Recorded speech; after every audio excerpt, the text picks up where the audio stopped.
मुझे ना एक बात समझ में आई है कि बॉलीवुड में जन्म लेना आसान नहीं है, लेकिन जब आप किसी लेजेंडरी एक्टर के बच्चे होते हैं तो आपके ऊपर बहुत दबाव होता है। अपने आप हो जाता है, कोई कहता नहीं है, ये महसूस होता है।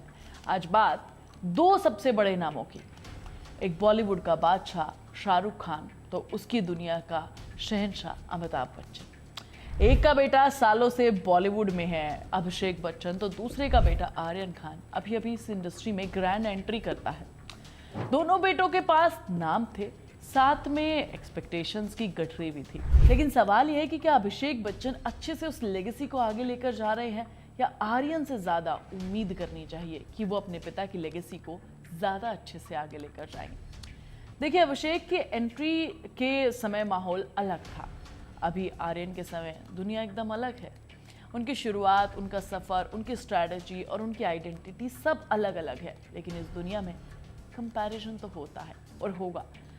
बात बच्चन और खान की है तो पहले बात करते हैं अभिषेक बच्चन की। अमिताभ बच्चन के बेटे होने के नाते अभिषेक बच्चन का इंट्रोडक्शन ही हाई स्टेक ड्रामा से हुआ था। बॉलीवुड का ऑडियंस और मीडिया दोनों ही तैयार थे कि अमिताभ का बेटा मस्त एक्टिंग करेगा, और एक्सपेक्टेशंस इतनी हाई थी कि परफॉर्मेंस का वेट डबल हो गया। अभिषेक बच्चन ने शुरुआत की अच्छे फिल्मों से, रिफ्यूजी से 2000 में उन्होंने श्री राम शर्मा के डायरेक्शन में लीड रोल निभाया। फिल्म मॉडरेट सक्सेस पर थी, लेकिन ऑडियंस और क्रिटिक्स की एक्सपेक्टेशन उनसे कहीं ज़्यादा थी। और फिर आई मैं प्रेम की दीवानी हूँ, एक रोमांटिक ड्रामा जिसमें उनकी एक्टिंग और स्क्रीन प्रेजेंस को ओवर हाइप किया गया। रिजल्ट्स, ऑडियंस कनेक्ट ही नहीं कर पाई।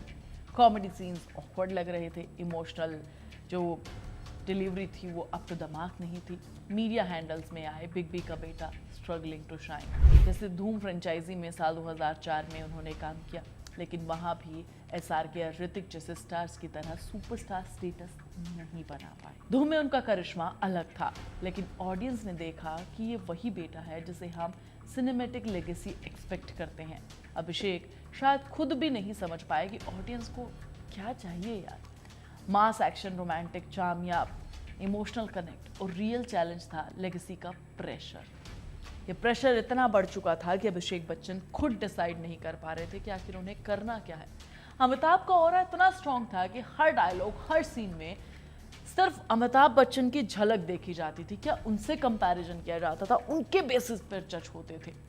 अभिषेक ने कई ऐसे मूवीज चूज की जो क्रिटिकली फेल हुए, जैसे ब्लॉकबस्टर, प्लेयर्स, रावण, और हर मूवी फ्लॉप। और डबल वेट बढ़ता गया लेगेसी को आगे बढ़ाने का।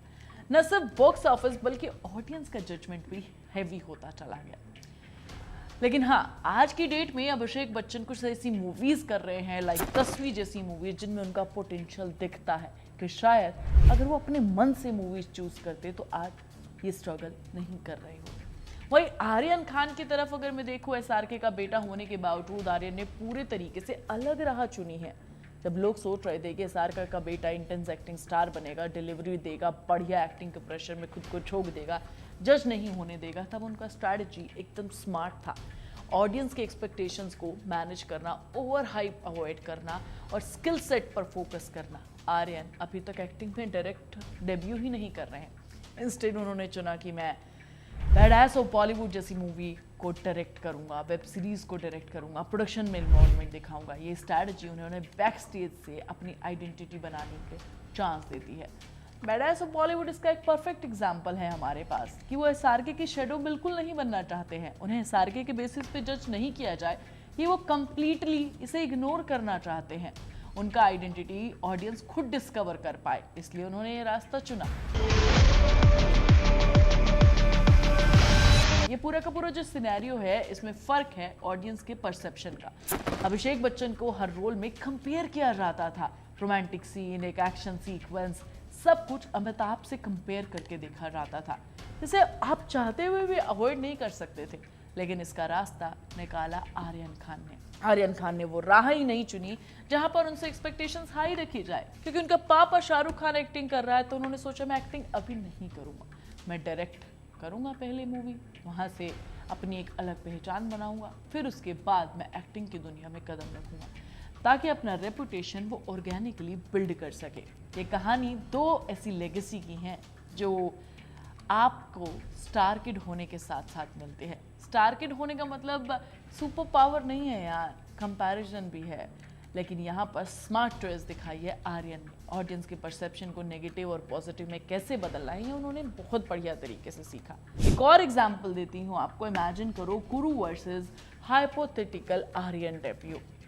गुरु में अभिषेक बच्चन ने इंप्रेस किया क्रिटिकली लेवल पर, लेकिन मास ऑडियंस ने उनका कनेक्ट मिस किया। अगर आर्यन डेब्यू करे सेम टाइप की रोमांटिक फिल्म में, क्रिटिक कंपैरिजन और ज़्यादा बढ़ जाएगा। अगर क्रिएटिव और स्क्रिप्ट राइटिंग पर फोकस किया जाएगा डेब्यू की बजाय नैरेटिव और पूरा का पूरा मूवी पर फोकस किया जाएगा तो शायद कुछ और निकल कर आएगा। कंक्लूजन ये है कि लेगेसी और अप्रोच दो अलग अलग चीज़ें यहाँ पर हमें दिखती हैं। अभिषेक बच्चन स्ट्रगल किए हैं पूरी ज़िंदगी, अभी तक स्ट्रगल कर रहे हैं, जबकि आर्यन ने स्मार्टली प्रेशर अवॉइड कर दिया और अपनी यूनिक आइडेंटिटी बिल्ड कर रहे हैं।